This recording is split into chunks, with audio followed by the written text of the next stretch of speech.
When my children celebrated my 70th birthday without inviting me, I smiled, drove home, and made one phone call. Within a month, I changed my will, withdrew my retirement funding from their businesses, and prepared a special gift box for their next family gathering. You won't believe what happened when they opened it. Before we continue, please subscribe to the channel and let us know where you're listening from in the comments. The sound of laughter drifted through the open window of my son David's lakeside home. I sat in my car across the street, hands gripping the steering wheel as I watched guests arriving with colorfully wrapped packages. Birthday presents for my 70th birthday party, the party I hadn't been invited to. I checked my phone again, scrolling through messages and missed calls. Nothing from David or my daughter Rebecca. No invitations, no explanations, not even the courtesy of a lie. Just silence, as if 40 years of fatherhood had evaporated overnight. Through the large bay windows, I could see Rebecca arranging a cake on the dining table, her husband Mark beside her, their 2 children darting between adults' legs. David's wife Jennifer was directing caterers where to place trays of food. My grandchildren, Sophia, Tyler, and little Emma were hanging decorations. A large banner above the fireplace read "Happy 70th Birthday, Dad," in bold red letters. Dad. My chest tightened. They were celebrating me without me. When Rebecca glanced toward the window, I ducked down in my seat, a 70-year-old man hiding from his own birthday party like a teenager skipping school. The absurdity of it almost made me laugh. Until I saw my brother Robert arrive with his wife Susan. Robert, who'd borrowed $50,000 from me last year to keep his hardware store afloat. Robert, who'd promised to start repaying me this month. Robert, who'd told me 3 days ago he was going out of town this weekend. I watched him hand a small package to Jennifer, watched her hug him like family while I sat outside like a stranger. Then I saw Patrice Wilson, my late wife Margaret's best friend since college. Patrice, who I'd helped move into assisted living after her hip surgery last fall. Patrice, who called me every Sunday to check in, who I thought genuinely cared about my well-being since Margaret passed 5 years ago. I counted 17 guests entering my son's house, 17 people who knew it was my birthday, 17 people celebrating without me. My phone buzzed with a text from Rebecca. "Hi Dad, hope you're enjoying your fishing trip. Call when you get back to civilization. Love you." The fishing trip I'd never mentioned. The fishing trip that was clearly invented to explain my absence. I started the car and drove away from my birthday party. Away from the children I'd raised. Away from the family I'd sacrificed everything for. I didn't cry. I didn't scream. I didn't slam my hands against the steering wheel or curse their names. Instead, I felt a strange sense of clarity wash over me, like cataracts being removed from my eyes. For the first time in decades, I saw my family exactly as they were, not as I'd wanted them to be. When I reached home, the 4-bedroom colonial I'd maintained myself since Margaret died, I made myself a cup of coffee and sat at the kitchen table with my old leather-bound address book, the one Margaret had teased me about keeping in the digital age. Only old men and spies use paper contacts anymore. Harold, she'd say with that smile that still visited me in dreams.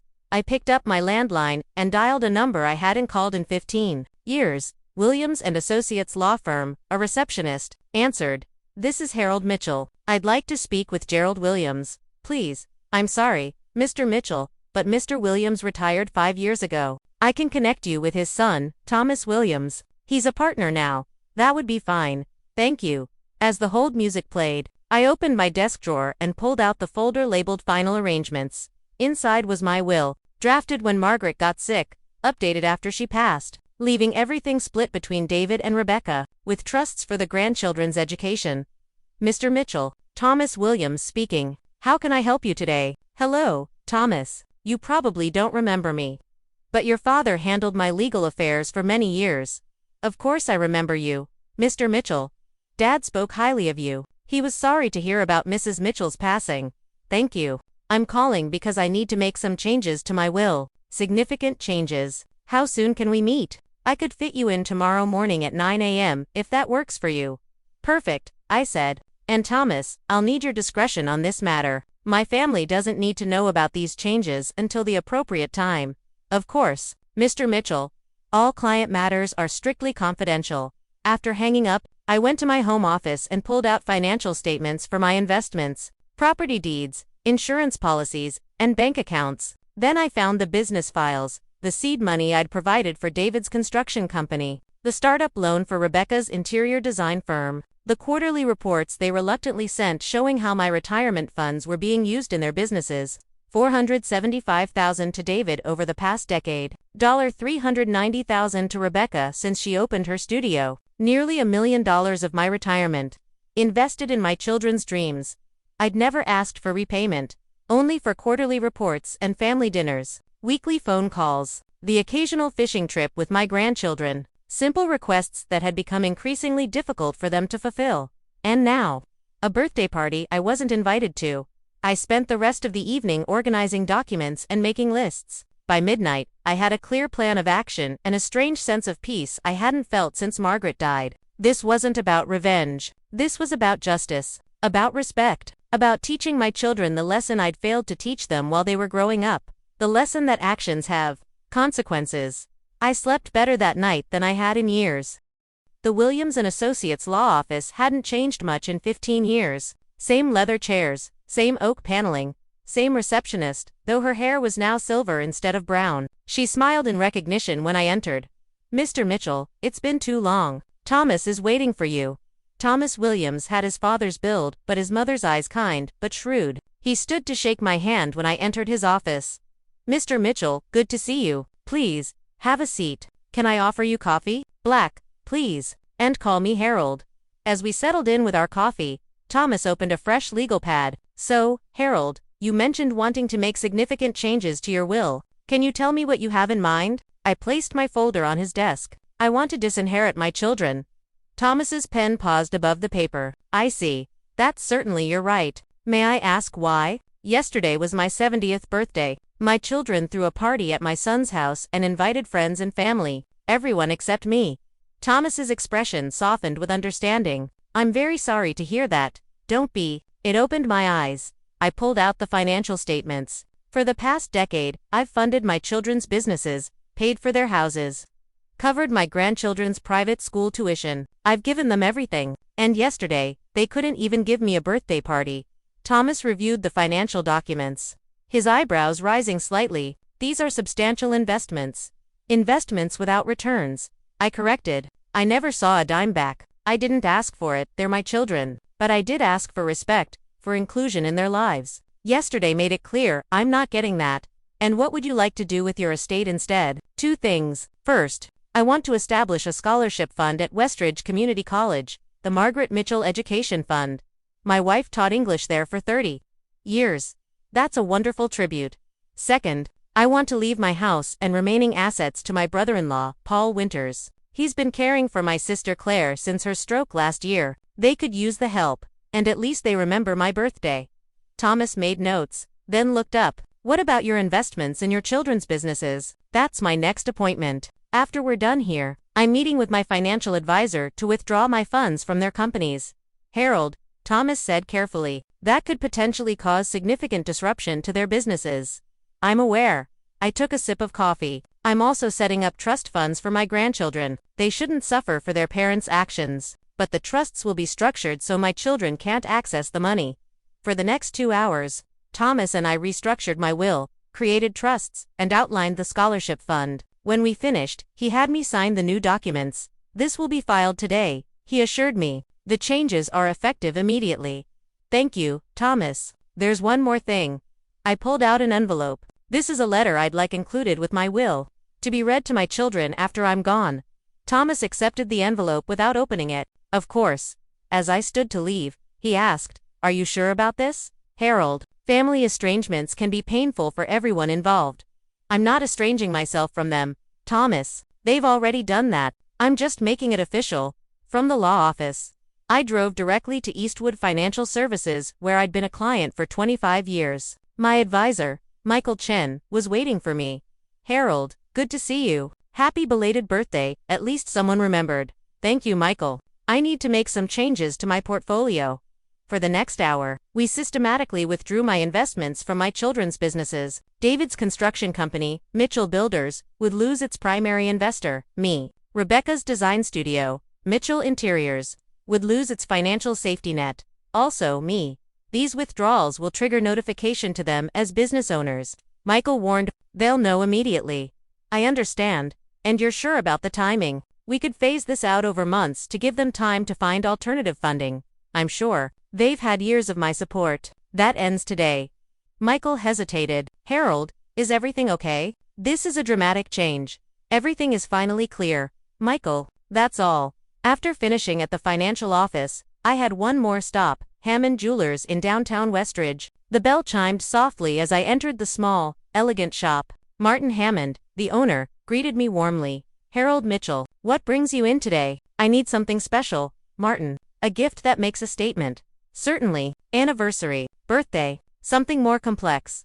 I explained what I needed, watching Martin's expression shift from professional curiosity to understanding. I think I have just the thing, he said, leading me to a display case. 3 hours later, I returned home with a small, beautifully wrapped box. I placed it on my desk and began writing a note to accompany it. The words came easily, flowing from a place of hurt, transformed into resolve.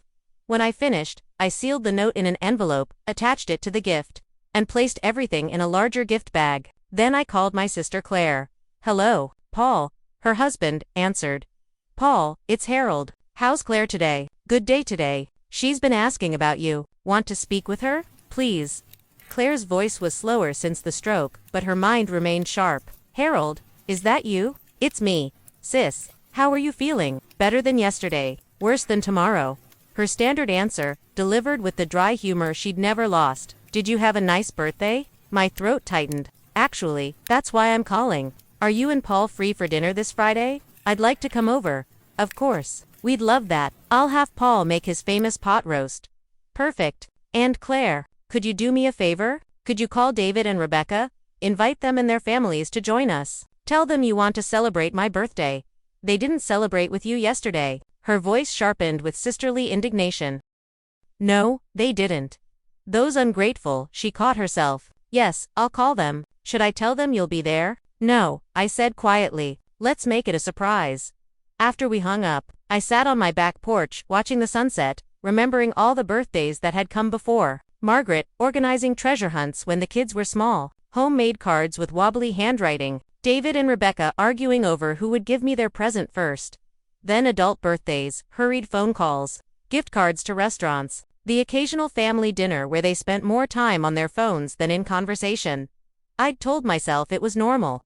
That grown children had busy lives. I'd made excuses for their increasing absence, their growing impatience with my stories, their obvious relief when they could leave family gatherings. But a birthday party celebrating me without me? That wasn't normal. That wasn't busy. That was deliberate. As darkness fell, I thought about Margaret, wondering what she would say about all this. She'd always been the family peacemaker, smoothing ruffled feathers, finding compromise, but she'd also believed in consequences, in standing up for yourself, in demanding respect. They're good kids at heart, Harold, she would often say when they disappointed us. They just need firm boundaries sometimes. Well, they were about to get the firmest boundaries of their lives. I went inside and made a simple dinner, baked chicken, roasted potatoes, green beans, the meal Margaret and I had shared every Sunday for 40 years. As I ate alone at the kitchen table, I didn't feel angry anymore. I didn't even feel sad. I felt ready. The first call came at 8:17 the next morning. David's name flashed on my phone screen. I let it go to voicemail. The second call came 3 minutes later. Rebecca this time. Another voicemail.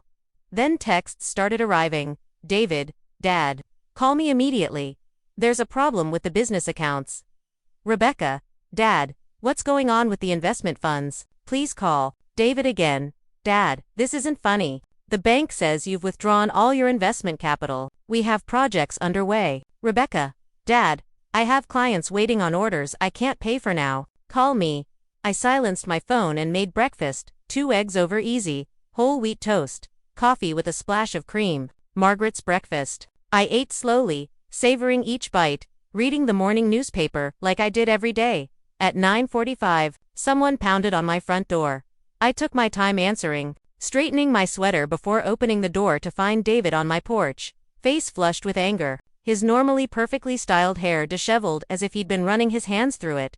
Dad, why aren't you answering your phone? Good morning, David, would you like to come in? I stepped aside, my voice calm.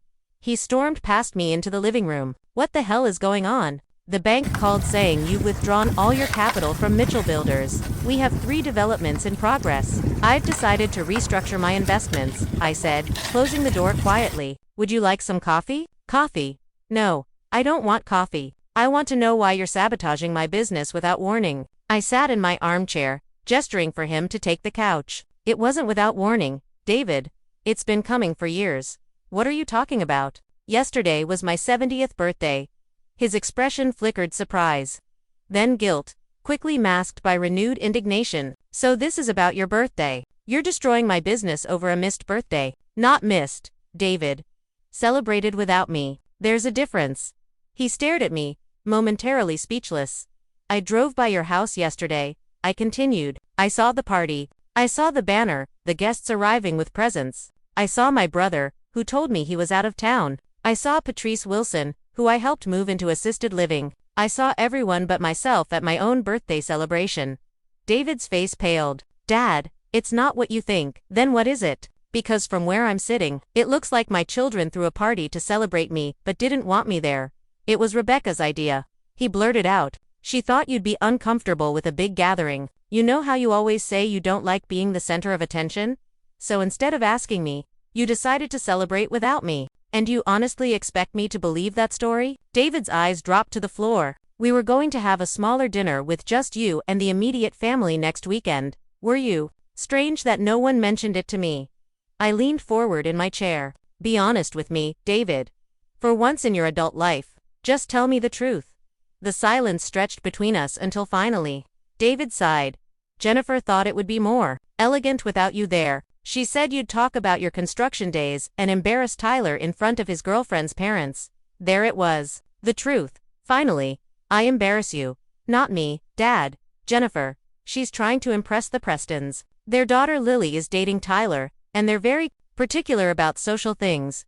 And your wife's social climbing is more important than including your father in his own birthday celebration. David had no answer for that. How long? I asked quietly. How long what? How long have you been embarrassed by me? How long have you been excluding me from family events? How many other gatherings have happened that I don't know about? His silence told me everything. I see.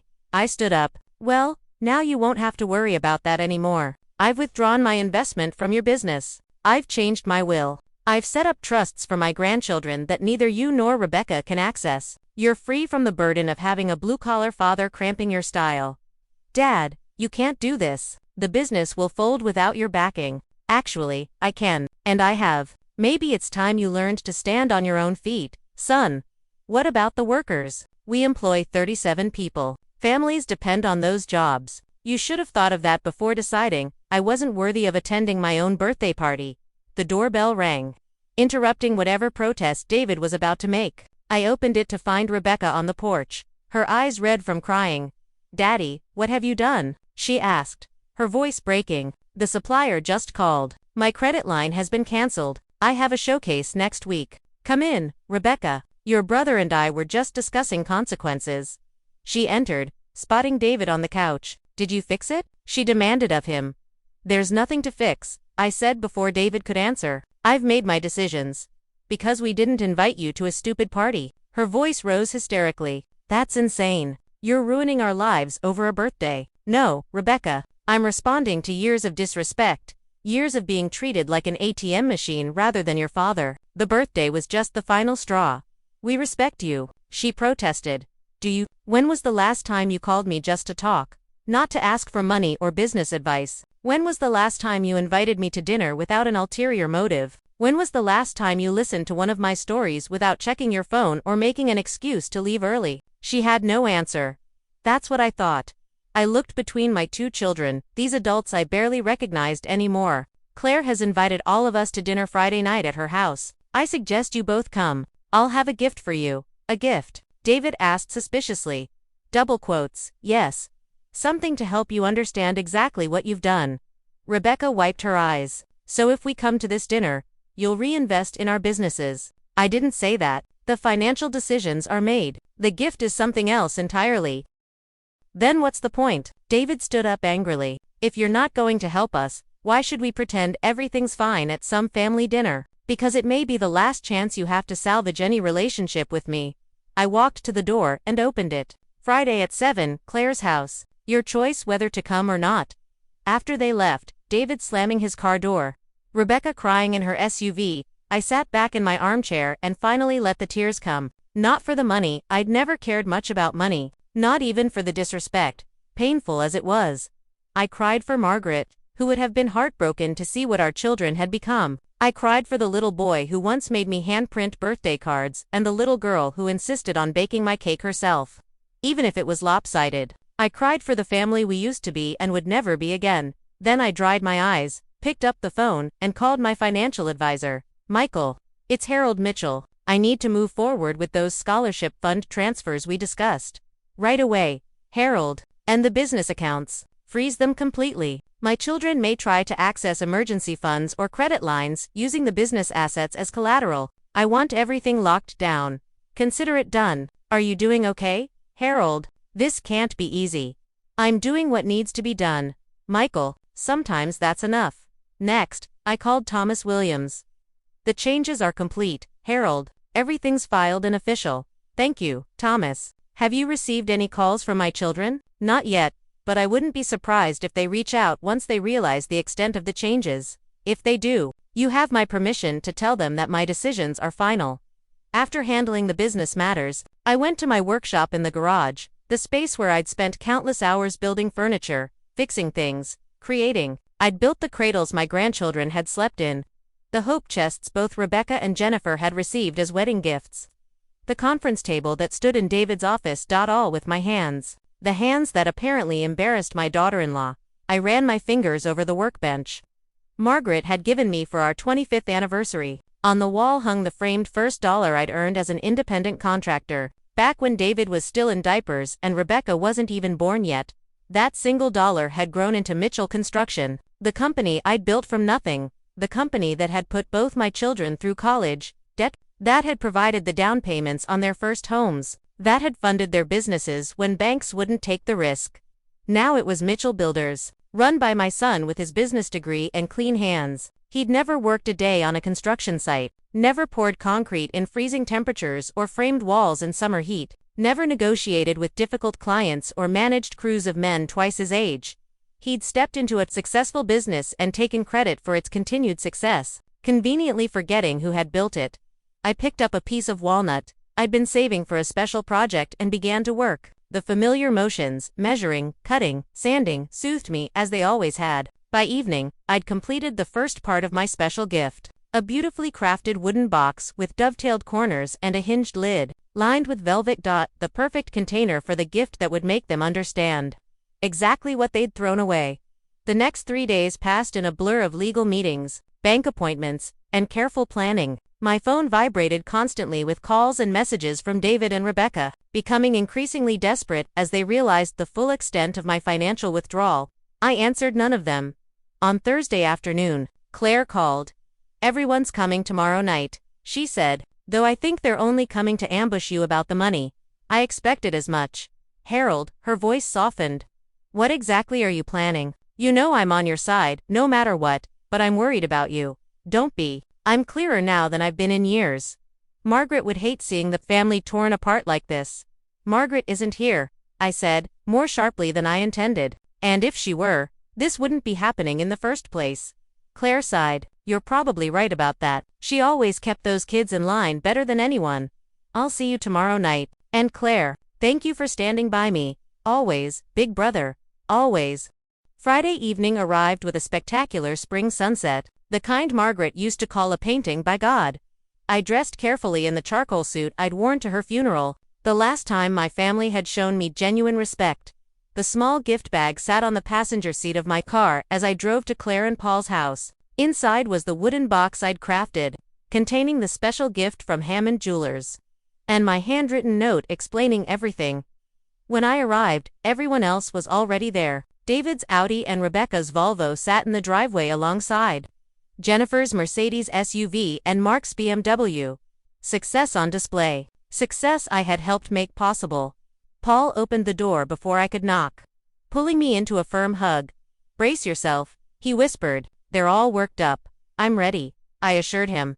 The living room fell silent when I entered. Claire sat in her favorite armchair, her cane leaning against the side. She smiled warmly at me. Around the room, the rest of my family wore expressions ranging from open hostility to uncomfortable avoidance. David and Jennifer sat stiffly on the love seat, their son Tyler beside them, looking bored and checking his phone. Rebecca and Mark occupied the couch with their daughters, Emily and Sarah, who at least had the decency to look genuinely happy to see me. Grandpa, Sarah, always the affectionate one, ran to hug me. At 14, she still showed the unguarded love that her parents had long since abandoned. "There's my girl," I said, hugging her tightly. "How's the science project coming along?" "Great. I got an A on my presentation about bridge engineering. I used all the notes you gave me." "That's wonderful, sweetheart." Rebecca cleared her throat. "Dad, we need to talk." After dinner, Claire interjected firmly. "Paul's been cooking all day, and we're going to enjoy a family meal first. Harold, come help me in the kitchen." I followed my sister, feeling the burning gazes of my children on my back. In the kitchen, Paul was carving his famous pot roast. "They're out for blood," Claire murmured. "Jennifer kept making snide comments about unreliable family finances before you arrived." "Let them try," I said, squeezing her hand. "I've faced tougher opponents than my own spoiled children." Dinner was a masterpiece of awkward conversation. David and Rebecca barely touched their food, while Jennifer kept glancing pointedly at her watch. Only the grandchildren seemed genuinely interested in eating and talking, though Tyler remained glued to his phone until Jennifer finally told him to put it away. "So, Harold," Mark said with forced cheerfulness, "how's retirement treating you these days?" "Enlightening," I replied. "I'm discovering who really values me and who just values what I can give them." Rebecca choked on her water. David stared daggers at me.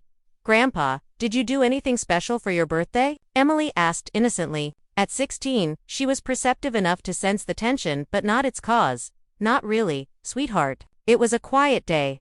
"But weren't you on a fishing trip?" she asked, confused. "Mom said, Emily, eat your dinner." Rebecca interrupted sharply. "Actually," I said, looking directly at my daughter, "I wasn't fishing. I was driving by Uncle David's house, watching all of you celebrate my birthday without me." The silence that followed was deafening. "Double quotes you, ... sauce." Emily looked horrified, turning to her mother. "Mom, you said Grandpa couldn't come because he was fishing. You made me help hang the Happy Birthday Dad banner." Rebecca's face flushed crimson. "Dad, this isn't the time or place." "On the contrary," I cut in, "this is exactly the time and place. In front of family, where the truth should always be spoken." I reached for the gift bag I'd set beside my chair and placed it on the table. "I brought something for all of you." "A gift? You might say we don't want your gifts," David said tightly. "We want an explanation for why you're destroying our businesses and changing your will, without even talking to us first." "The gift is the explanation," I said, pushing it toward the center of the table. "Go ahead, open it." Rebecca glanced at David, then cautiously reached for the bag. She removed the wooden box, running her fingers over the polished surface. "You made this," she said softly, recognizing my handiwork.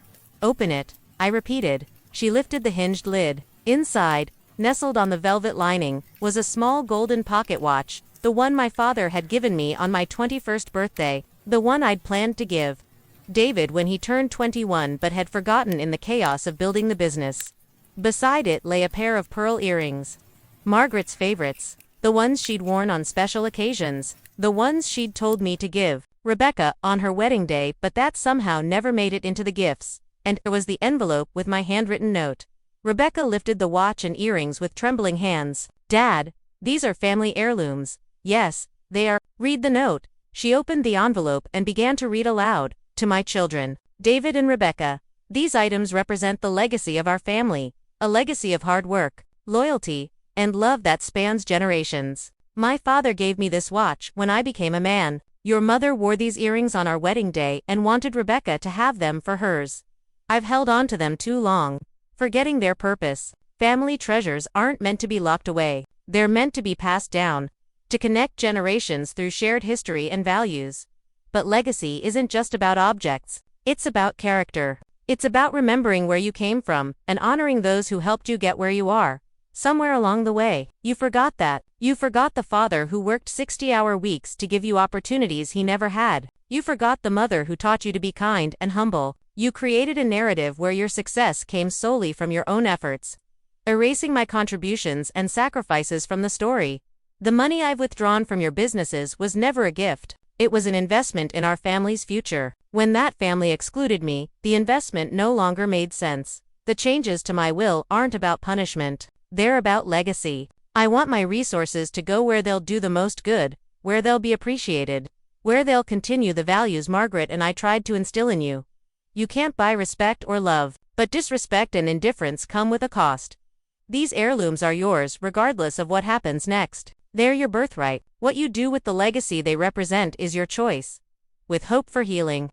Your father. Rebecca's voice broke several times as she read. By the time she finished, tears were streaming down her face. David stared at the table, jaw clenched. Jennifer and Mark looked uncomfortable. The grandchildren were utterly silent, processing what they'd just heard. There's something else in the box, I said quietly. Rebecca looked back into the wooden container and pulled out a small golden key. What's this for? She asked, voice shaking. It's the key to my workshop, the place where I built our family's success with my own 2 hands. The place Jennifer finds so embarrassing that she couldn't bear to have me mention it at social gatherings. Jennifer's head snapped up. David, you told him what I said. He deserved the truth, David muttered.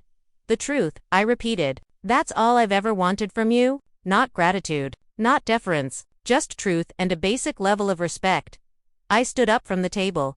The key is symbolic. You can take the workshop tools, the family heirlooms, even the memories I've shared with you, but you can't take my dignity. Not anymore, Dad, please, Rebecca sobbed. We made a terrible mistake. We can fix this. Can we though? I asked softly, because from where I stand, this wasn't a mistake. It was a revelation of who you've become. David finally looked up, his eyes red-rimmed. What do you want from us? Just tell us what we need to do to make this right. That's the problem, son. If I have to tell you how to respect me, it's not really respect, is it? I turned to Claire and Paul. Thank you for dinner, and for trying to bring us together. I think I should go now. Harold, wait. Claire reached for my hand. Give them a chance. I looked at my children, these successful, attractive, utterly lost adults who had once been the center of my world. The ball is in your court now, I said softly. Show me who you really are. With that, I walked out of Claire's house into the cool evening air, ignoring the sounds of Rebecca's sobs and David calling my name behind me. I got into my car and drove home, to the empty house that had once been filled with love and laughter. Now just a monument to what we'd lost. The first week after the dinner at Claire's passed in complete silence. No calls, no texts, no surprise visits. I wondered if I'd finally pushed too far, if the broken bridges could never be repaired. Part of me was relieved. The confrontation was over, the truth spoken. Another part ached with a father's eternal hope that his children might yet find their way back to the values that mattered. I kept myself busy. I volunteered at the Veterans Center downtown, helping fellow Vietnam vets with paperwork and companionship. I met with the Westridge Community College Board about establishing the Margaret Mitchell Education Fund, donating $250,000 as an initial endowment for English literature scholarships. I had lunch with Thomas Williams to finalize the trusts for my grandchildren. Life went on, reshaped but not ended by my children's betrayal. On the 10th day after the dinner, my doorbell rang just after 9 a.m. I opened it to find Sarah, Rebecca's youngest, standing on my porch in her school uniform, backpack slung over one shoulder. Sarah, shouldn't you be in school? It's a teacher development day, she said, shifting from foot to foot. Can I come in, Grandpa? I stepped aside, noticing she seemed nervous. Of course. Would you like some hot chocolate? I think I still remember how you like it. With mini marshmallows and a cinnamon stick. Her face brightened. That's the one. As I prepared her hot chocolate in the kitchen, Sarah wandered around the living room, stopping to look at family photos. Mom's been crying a lot, she said suddenly. Dad says it's just stress about work, but Emily and I know it's about you. I set her mug on the coffee table. I'm sorry to hear that. Why did you take away your money from Mom's business? Grandma. Claire said it's because we had a birthday party for you, but didn't invite you.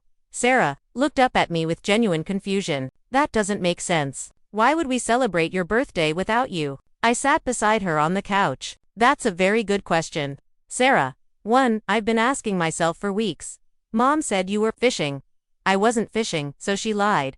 Sarah frowned, wrapping her hands around the warm mug. But why? I chose my words carefully. Sometimes adults make decisions that seem right to them at the time, but are actually mistakes. Your mom and Uncle David made a decision that hurt me deeply. But why take away your money? Mom says she might lose her studio now.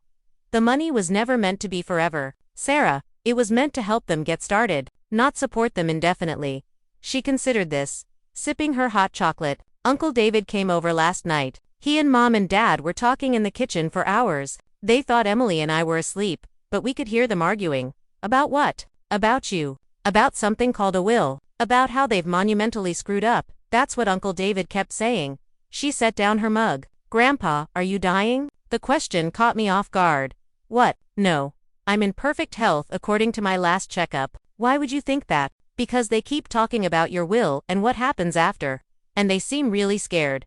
She looked relieved at my answer. If you're not dying, then why change your will? Because a will isn't just about death, Sarah. It's about legacy, about making sure what I've worked for all my life goes to the right places, to people and causes that reflect my values. Sarah nodded slowly. Like Grandma's scholarship thing you're doing. You know about that. Mom was yelling about it. She said it should be Emily's college fund instead. I sighed. The scholarship will help dozens of students every year, forever. That seems more important than adding to a college fund that's already substantial. That's what I thought too, Sarah said quietly, but I didn't say anything. I studied my granddaughter's face, so much like Margaret's, thoughtful and kind. Sarah, why did you come here today? She reached into her backpack and pulled out a slightly crushed envelope. I found this in Mom's desk when I was looking for stamps. It's from you, from years ago.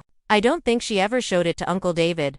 I took the envelope, immediately recognizing my handwriting. It was dated 3 years earlier, addressed to both David and Rebecca. Inside was the letter I'd written explaining my decision to invest my retirement funds in their businesses, outlining my expectations, quarterly reports, family dinners, maintaining our relationship as I aged. I thought you should know she kept it, Sarah said. And that Emily and I miss you. And that Mom does too, even though she's too proud to admit it. I carefully refolded the letter, touched by my granddaughter's gesture. Thank you for bringing this, Sarah. It means a lot. Can I still come visit you? Even if Mom and Uncle David are being stupid. I laughed a real laugh. The first in weeks. Yes, Sarah. My door is always open to you. To all my grandchildren. Even Tyler. He's kind of a jerk these days. Even Tyler. Sometimes teenagers are jerks. They usually grow out of it. Like Mom and Uncle David grew out of it, she asked skeptically. They're works in progress, I admitted. We all are. After Sarah left, I drove her to the mall where she was meeting friends. Not wanting Rebecca to know she'd visited me, I sat with the letter she'd brought, remembering writing it, filled with optimism about our family's future together. Maybe there was still hope. That evening, my phone rang with an unfamiliar number. Mr. Mitchell, this is Elaine Harper from Westridge Community Bank. I apologize for calling after hours, but I thought you should know your son and daughter were here today trying to access your accounts. My grip tightened on the phone. What? They presented some outdated documents showing they had power of attorney for you. When we explained those documents had been revoked last month, they became ... insistent. Security had to escort them out. Ice formed in my stomach. Thank you for letting me know, Ms. Harper. We've flagged your accounts with extra security measures. No one will be able to access them without in-person verification and your government ID. After thanking her again, I hung up and sat in stunned silence. Power of attorney. I'd granted them limited financial power of attorney 5 years ago when I had knee surgery. Then revoked it once I recovered. They'd kept the documents and tried to use them now. This wasn't just disrespect. This was attempted theft. I called Thomas Williams at home. Harold, is everything all right? No, it's not. I need to make sure all my accounts are protected. David and Rebecca just tried to use an old power of attorney to access my funds. Thomas was silent for a moment. That's extremely concerning. I'll file for an emergency injunction first thing tomorrow morning. In the meantime, call all your financial institutions and alert them. For the next 2 hours, I made calls, placing alerts on every account, every investment, every property deed. By midnight, my financial fortress was secured against my own children's desperate attempts to breach it. I sat in my darkened living room afterward. Margaret's photo on the side table catching the moonlight. What would you do, Maggie? I whispered to her silent image. How do we fix what's so deeply broken? The answer came not in her voice, but in the memory of what she'd always told our children when they'd done something wrong. Owning your mistakes is the first step toward fixing them. The second is making amends. The third is changing your behavior so it doesn't happen again. David and Rebecca had yet to truly own their mistakes. Their desperation to access my accounts showed they were still thinking of themselves, not the pain they'd caused. But Sarah's visit offered a glimmer of hope that awareness was dawning, at least around the edges of their consciousness. The next morning, I drove to the cemetery where Margaret was buried. I hadn't visited in months, finding it too painful as the anniversary of her death approached. But today, I needed her wisdom, or at least the peace I always felt in her presence. I placed fresh daisies, her favorites, on her grave, and sat on the small bench facing her headstone. They've lost their way, Maggie, I said aloud, and maybe that's partly my fault. I gave them everything, expected nothing, and now I'm surprised they take everything and give nothing back. A gentle breeze stirred the flowers. I don't know if I've done the right thing. Maybe I've been too harsh. Maybe I've burned bridges that can't be rebuilt. As I sat in contemplation, I noticed an elderly woman placing flowers at a nearby grave. She nodded at me in that way cemetery visitors do, acknowledging shared grief. After a few minutes, she approached. I couldn't help overhearing. She said, "I talked to my Henry too." She gestured to the grave she'd been visiting. 47 years together. Been coming here every Wednesday for 5 years now. 39 years for us, I replied. Still hurts like it was yesterday. She nodded. About your children. I hope you don't mind my saying, but I raised for myself. Sometimes the hardest lessons are the most important ones. I'm afraid I might have been too hard on them. Did they deserve it? She asked bluntly. I thought about the birthday party. The years of growing distance, the attempted financial deception. Yes, they did. Then you weren't too hard on them. You were honest. There's a difference. She adjusted her scarf against the morning breeze. My Robert didn't speak to me for 3 years after I refused to bail out his failing restaurant. Said I didn't love him if I wouldn't help. Truth was, I loved him too much to keep rescuing him from his own poor decisions. What happened? He finally figured it out. Sold the restaurant, paid his debts, started over smaller and smarter. Now he owns 2 successful cafes and calls me every Sunday without fail. She smiled. Sometimes they have to hit bottom before they can rebuild. I'm not sure my 2 will hit bottom. They've always had safety nets. Then maybe it's time they learn to live without them. She patted my shoulder. Don't let guilt cloud your judgment. If they're worth their salt, they'll find their way back to you. Not for your money, but because you're their father. After she left, I sat a while longer, thinking about her words and what Margaret would say. By the time I left the cemetery, I had a new clarity and a plan. I drove straight to Rebecca's design studio, a sleek storefront in the city's arts district that my money had helped secure. The closed sign hung in the window, unusual for a Tuesday morning. Through the glass, I could see Rebecca at her desk, head in her hands, surrounded by papers. I knocked. She looked up, surprise and wariness crossing her face before she came to unlock the door. Dad, she said flatly, come to survey the wreckage. I stepped inside, noting the half-packed boxes and bare walls where design samples had once hung. What's happening here? What does it look like? I'm closing. Without your backing, the landlord doubled the rent. Suppliers want payment up front now. Clients are getting nervous about outstanding orders. Her voice was bitter but exhausted. The fight drained out of her. I see. I looked around the space that had once showcased her undeniable talent. And your plan is? Plan? She laughed harshly. I don't have a plan, Dad. For the first time in my life, I don't have you to bail me out, and I don't know what to do. You could try honesty, I suggested mildly, starting with why you and your brother tried to access my accounts using expired power of attorney documents. She flinched as if I'd slapped her. That was David's idea. He said we needed operating capital and you'd never know. But you went along with it. She wouldn't meet my eyes. We're desperate, Dad. Desperate enough to steal from me, but not desperate enough to apologize sincerely for excluding me from my own birthday celebration. Not desperate enough to acknowledge years of taking me for granted. I kept my voice calm. Interesting priorities. Rebecca collapsed into her chair. What do you want from us, Dad? Blood.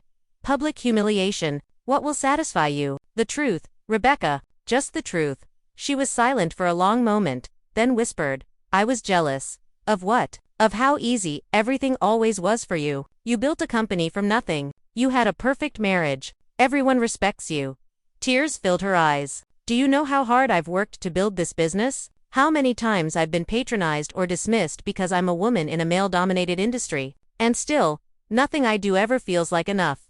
So you excluded me from family events because, you're jealous of my success. We excluded you because you're a constant reminder of our inadequacy. She burst out. David pretends it's about Jennifer's social climbing. But it's really because every time you tell stories about building the business, he feels like a fraud for just inheriting it. Every time you talk about your marriage with Mom, Mark and I feel like failures because ours is falling apart. I sat down across from her, stunned by this revelation. Rebecca, I had no idea. How could you? We never told you. We just slowly pushed you away instead. She wiped her eyes. It was easier than admitting we were jealous of our own father. Easy isn't always right. Note that now. She gestured around the failing studio. I'm learning a lot of hard lessons these days. I studied my daughter's face, the dark circles under her eyes, the new lines of stress around her mouth. What happened to us, Rebecca? When did we stop talking to each other? I don't know. Gradually, then suddenly. She sighed. After Mom died, it was too painful to be around you. You reminded us too much of her, of what we'd lost. Then it became a habit to keep our distance. Then it became this. Sarah came to see me yesterday. Rebecca looked up sharply. She what? She brought me the letter I wrote when I invested in your businesses, the one outlining my expectations for our family relationship. She had no right to go through my desk.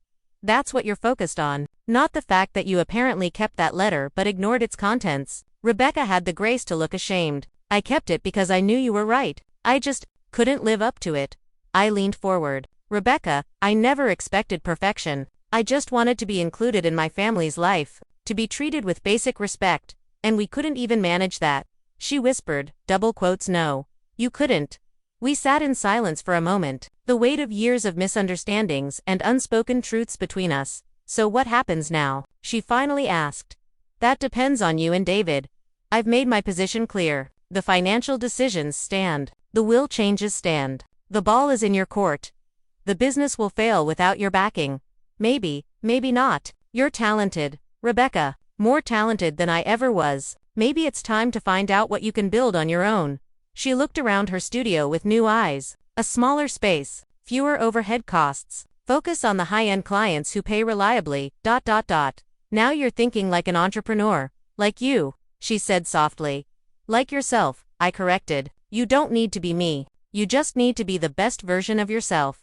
As I stood to leave, Rebecca asked, will you come to dinner Sunday night? Just the family? No pretenses, no hidden agendas. Will I be welcome? Truly welcome. Yes, she said with the first genuine smile I'd seen from her in years. I think it's time we started being a real family again. Then I'll be there. I left feeling cautiously optimistic. One honest conversation didn't erase years of hurt. And Rebecca's awakening didn't guarantee David would have the same realization, but it was a start.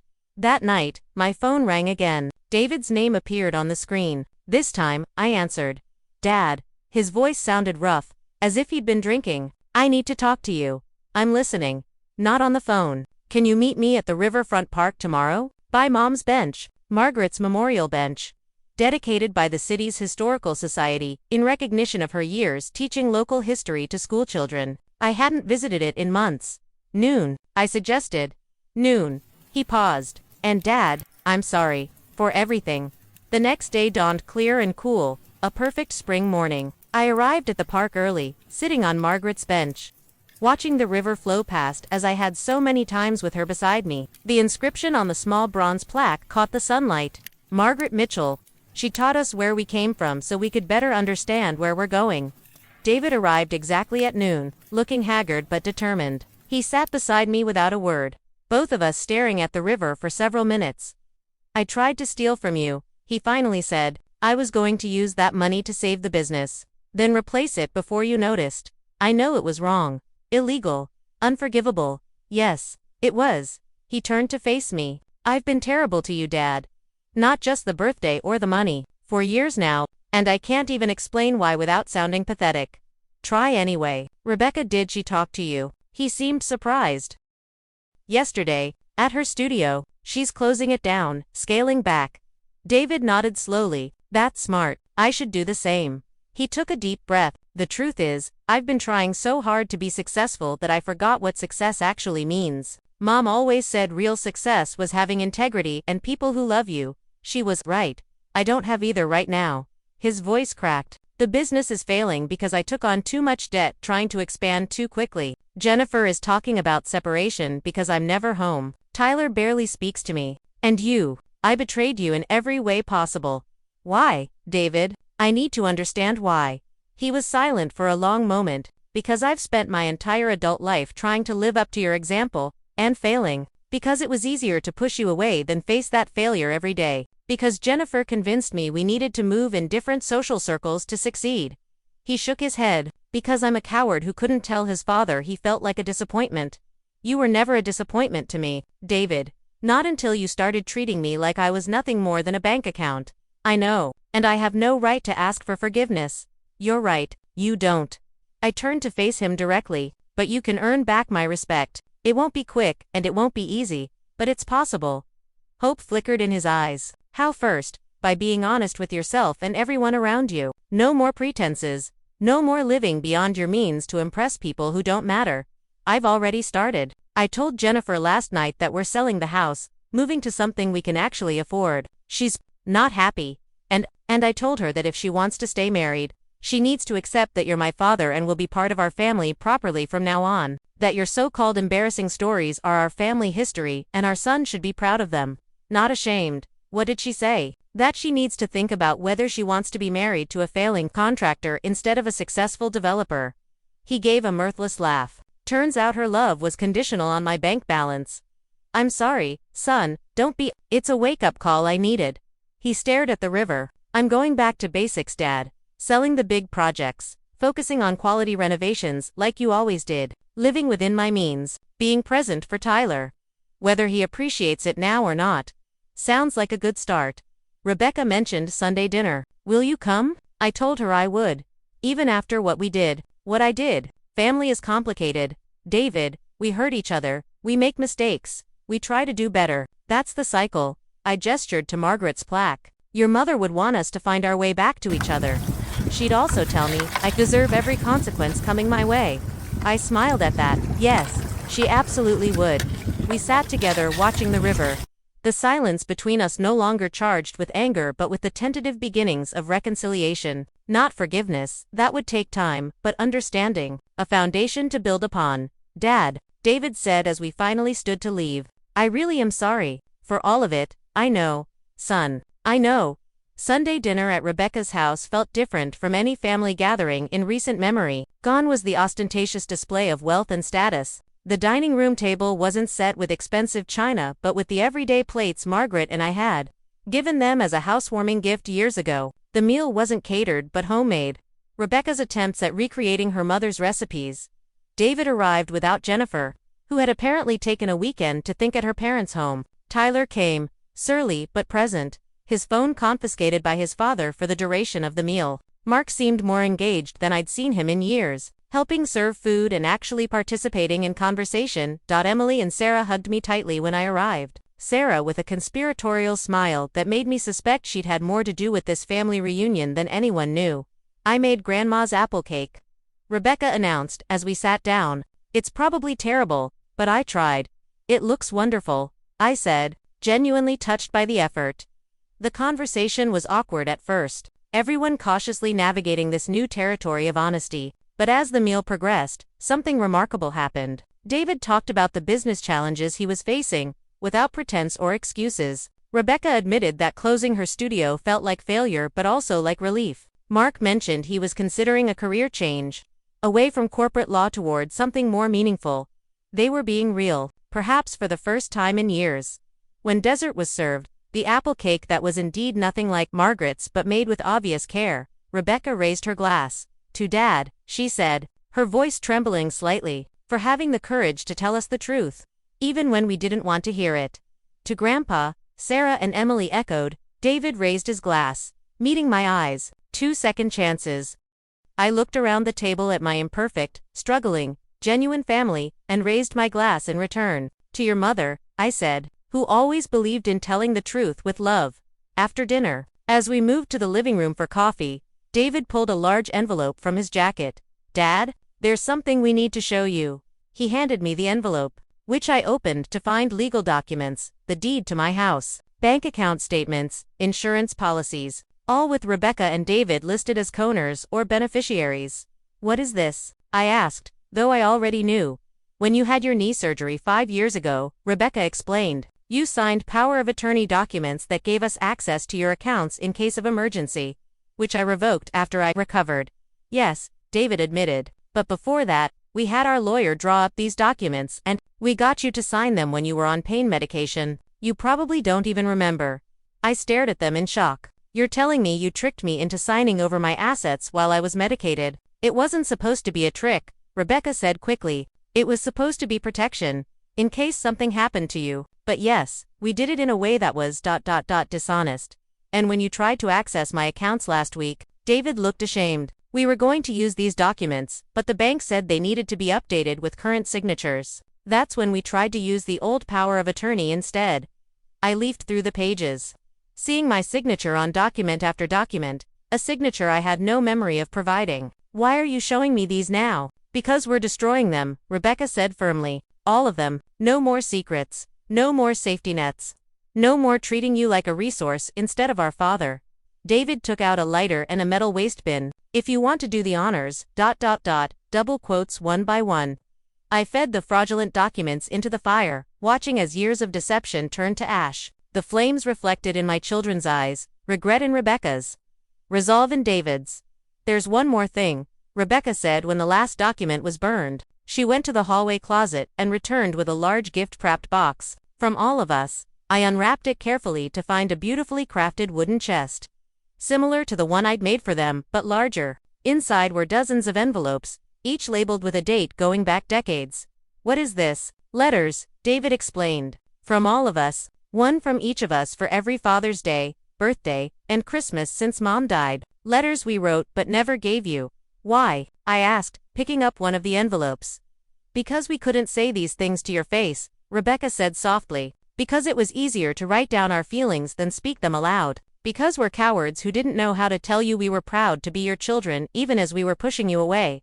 I opened the envelope in my hand from Tyler, dated last Christmas. Inside was a card with a typical teenage scrawl. Grandpa, Dad says I have to write this, but honestly, I do miss fishing with you. No one tells stories like you do. Maybe we could go again sometime. Tyler, I looked up at my grandson, who shifted uncomfortably. You want to go fishing? He shrugged, trying to maintain his teenage indifference. Maybe, if you want. Next weekend. A small smile broke through his carefully cultivated apathy. Yeah, that'd be cool. I set the chest aside, too overwhelmed to read more letters in that moment. This is, unexpected. We thought you deserved to know that even when we were at our worst, there was still love, David said, buried under pride and insecurity and jealousy. But still there. The gift that made everyone cry. I murmured, understanding now the perfect symmetry of it all. My gift at Claire's had forced them to confront painful truths. Their gift to me did the same, in a different way. Are we going to be okay, Dad? Rebecca asked, the question containing all her fear and hope. Not right away, I answered honestly. Trust takes time to rebuild, but we've made a start. As the evening wound down, we made plans for the next family dinner, a weekly tradition we agreed to resurrect. David would host next Sunday, in the much smaller apartment he was moving to after putting his house on the market. Tyler and I had our fishing date. Emily wanted to show me her science fair project. Sarah asked if I'd teach her woodworking. Small steps, real connections, genuine family.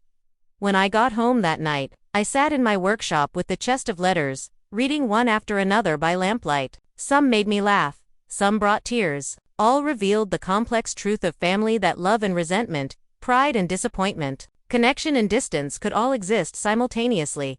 I worked through the night, crafting 3 small wooden boxes, one for David, one for Rebecca, one for Claire. Inside each, I placed a letter of my own, expressing everything I'd felt over these difficult months, the hurt and the hope, the anger and the love. At the bottom of each letter, I wrote the same thing.